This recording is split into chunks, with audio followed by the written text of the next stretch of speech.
Smash is a hard game. Right now I feel absolutely overwhelmed by the ridiculous amount of characters there are in this game and how many matchups, playstyles, and gimmicks I need to understand. It also troubles me how Steve is still the undisputed best character in the game and how there is little to no counterplay to his broken shit. Along with the fact that Sonic can just run away like a little bitch and win the game for it. I wish there was a way to actually defeat these pricks. Wait a minute. What is this? Alright, well, looks like this is the tips menu. Looks like a bunch of cool stuff here. There's items and spirits, but because this is competitive play, we're not particularly interested in those two, so I guess we'll skip them. So we could just start off with fighters and see what they have in store for us. Alright, we're in the fighters menu, and you guys already know I want to see what the fuck there is to say about Steve.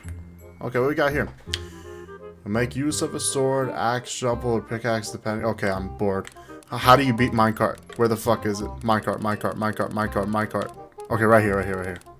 Alright. Minecart side special. Place rails and charge forward while riding in an iron minecart. If you'll jump, you'll leap out of the minecart. But it will continue forward. The first opponent caught in his path will be carried away. Okay, great description. Basically says that right there is a command grab. That it's a command grab, so pretty basic right there. But how do you beat it? Ah, over here, destroying the minecart. Let's see.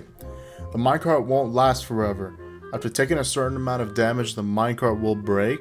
Okay, yeah, it has a little bit of health, I know that.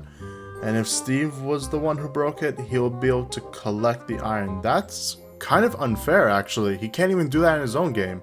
I mean, to be fair, he could fucking place blocks mid-air and he can't do that in the game either.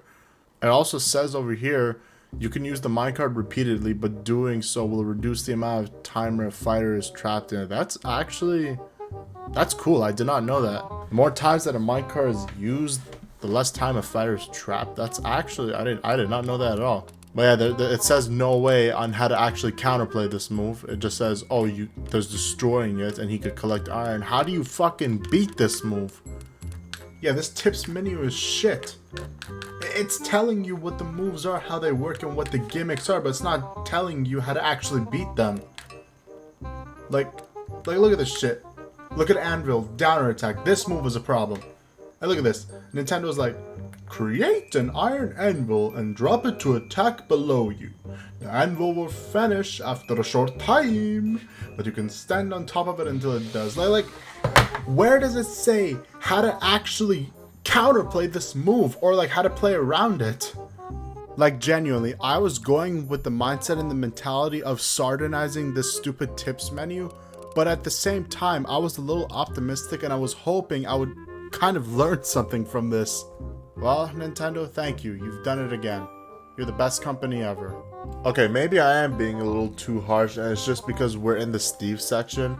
I mean, Steve is kind of an advanced character, so why don't we move on to a more simple one? Let's see. Game Watch is another problem in today's meta, so let's see how to beat him. Mr. Game & Watch!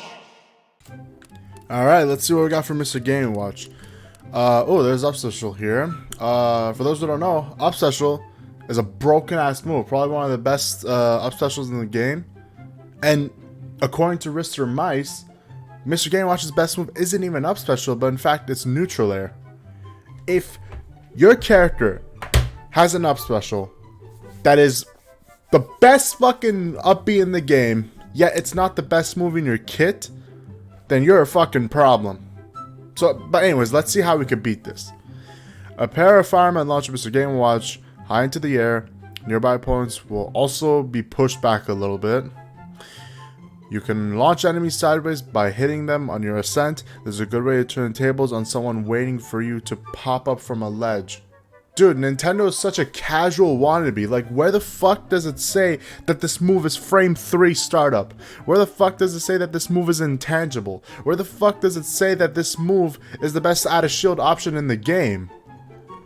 Like, what is this?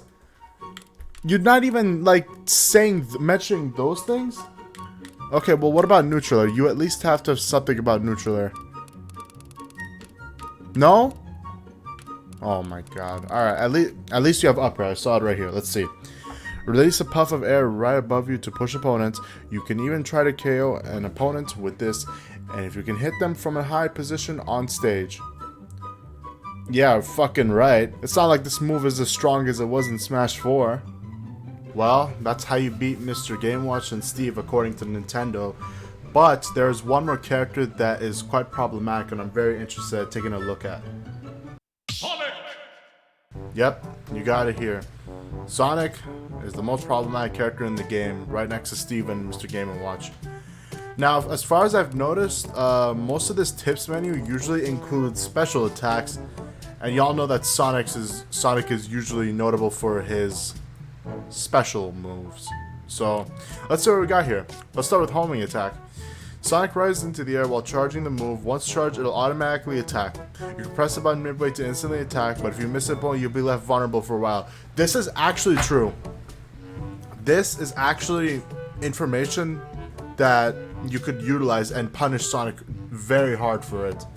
If you spot dodge homing attack, or you're far away from it, but you usually have to spot dodge it, then you're not going to get targeted and Sonic is going to hit the ground and he'll be in so much lag for you to have enough time to even charge a forward smash or hard punish him.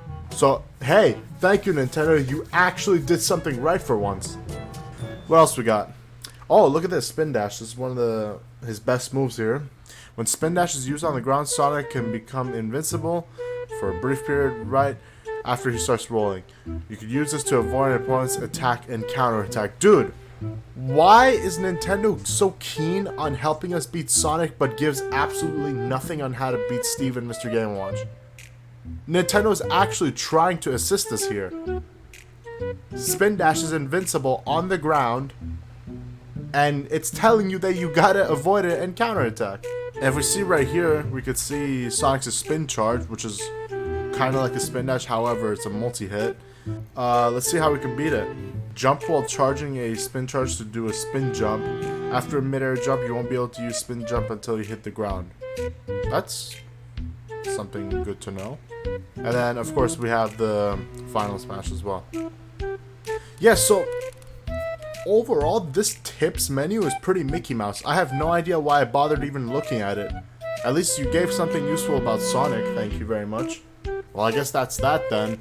We looked at the fighters category and saw how to beat Steve, Sonic, and Mr. Game & Watch, and didn't really learn much. So for those wondering and questioning this, is the tips menu and the vault menu really a good way to improve? Kind of, but only if you're a low-level player or you're relatively new to this game. Otherwise, just book a Metafire lesson with one of the top players and talk to them about this game.